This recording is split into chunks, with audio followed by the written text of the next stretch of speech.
Hello my loves, welcome to It's Witchcraft, the Ostara video.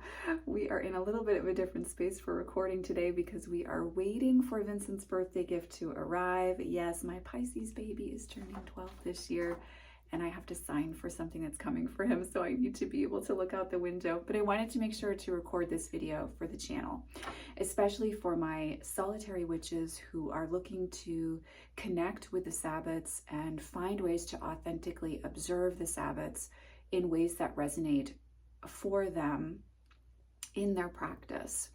Ostara is one of my favorite sabbats, although I feel like I say that about all the sabbats, but I particularly love this sabbat for just how lusty and raucous and kind of joyous it is.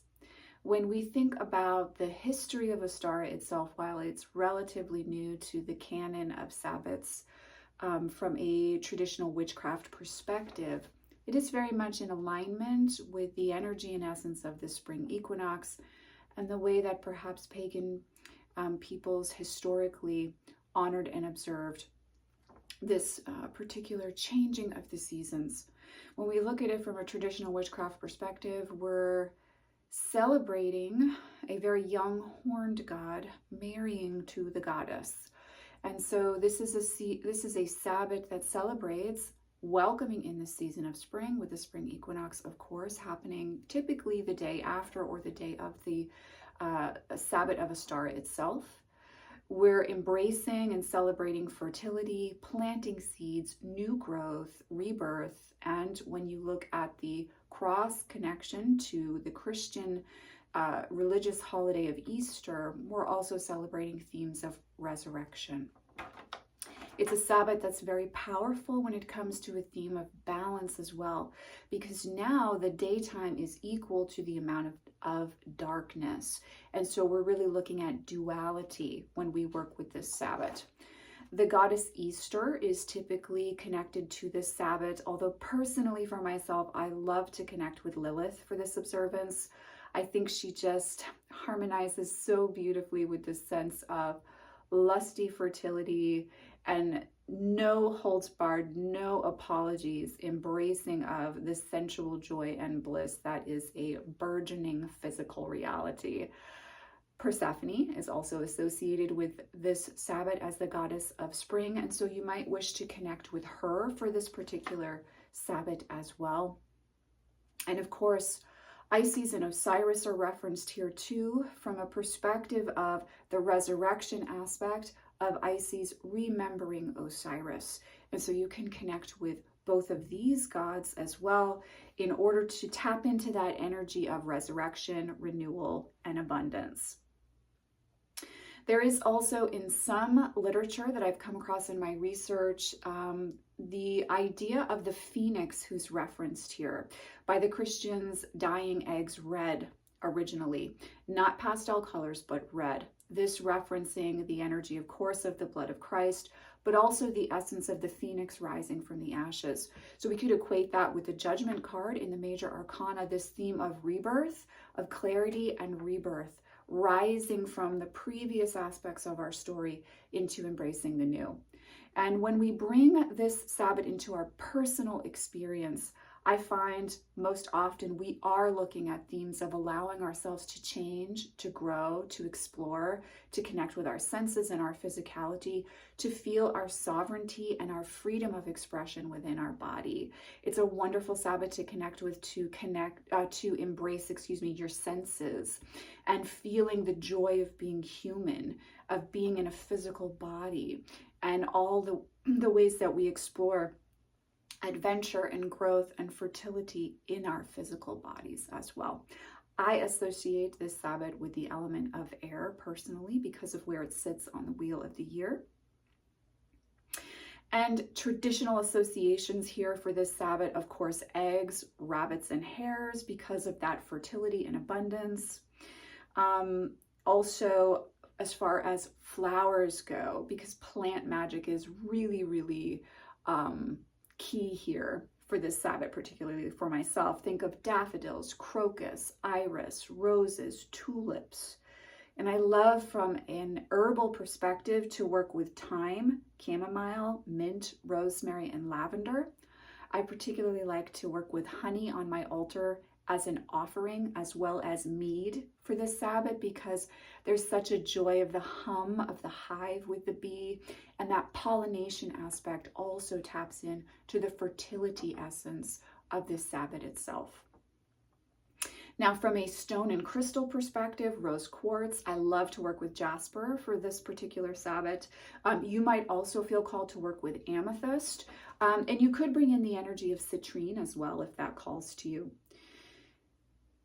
Some other notes that I made: a really wonderful way to tap into this Sabbath is to work with the essence of planting new seeds when we think of connecting to nature.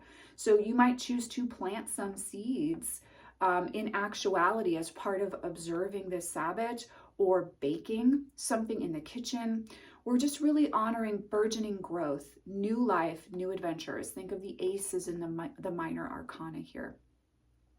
Explore new ways to understand and get to know yourself, and allow yourself to be curious about who you are. The maiden aspect of the goddess is very strong in this Sabbath, and so be curious, be adventurous, be precocious, be playful, have fun, put on some music you love and dance as a way to honor the goddess. And give yourself time to connect in, especially if you are a solitary practitioner, with a goddess or god that you particularly feel for this Sabbath, and really spend some time dialoguing with them, whether that's through a tarot deck, another form of divination, or through astral travel, or direct communication with them through your inner temple or another form of journey work. Make time to be in your body, to feel the joy of that, and really get curious about where you're ready to grow, to shift, to change, and explore in your life. It's such a joyful Sabbath around that. And you may also like to devote some time and space for creative outlets with this Sabbath as well. Because of that fertility, we really are embracing that energizing first expression of ourselves. And so you might want to write or draw or dance or do something creative and artistic as a means to express your connection to your practice, but also your physical human experience and the connection to your divine essence as expressed through living your life in this human body.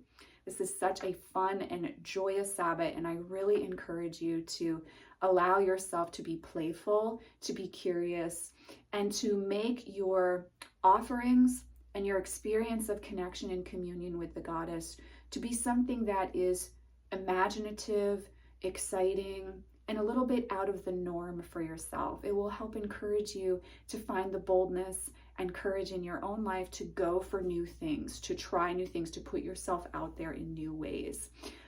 There's just absolutely nothing like the excitement, the opening of this Sabbath, and it really is moving us into the space of Beltane, which is a very powerful fire Sabbath. When it comes to tarot decks, and when it comes to color, right? We've talked about crystals, we've talked about herbs and plant magic. When we think about color in this Sabbath, think of the pastels that we associate with Easter, but also I like a really nice grass green, representative of the growth coming up from the soil this time of year. Yellow, white, a nice sky blue is also a wonderful choice and option here. And if you want to work with the aspect of the Phoenix rising or the goddess Lilith, please feel free to incorporate a crimson or a vermilion red, this kind of awakening sensual lust that can come in with that color. While I enjoy pastel tones, they don't tend to be my go-to. So like I said, I like a nice grass green or a jade or an emerald green. Anything that represents abundance, creativity, and fertility for you.